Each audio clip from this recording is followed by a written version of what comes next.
Hello there. Today, we will show you a step-by-step guide on getting started with FlexSync. First, log in to your Shopify account. Navigate to the App section, search for FlexSync, and click Install. Once that's done, you'll land on the app's dashboard. Welcome aboard. To begin, connect your Gmail account.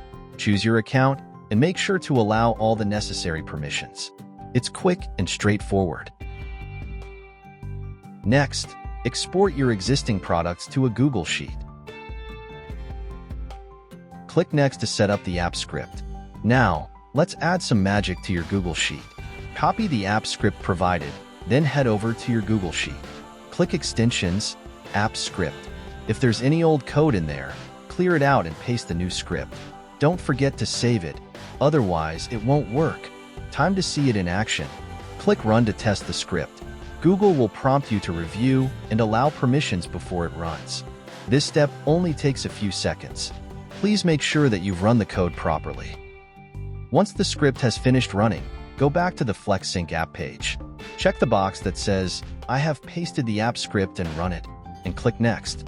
Depending on how many products you have, this might take a few minutes. Feel free to take a breather while it processes. And just like that, your Google Sheet is now synced with your Shopify store. From here on out, you can update your product details directly in the Google Sheet. It's that simple and a total game changer for your Shopify management. Happy syncing!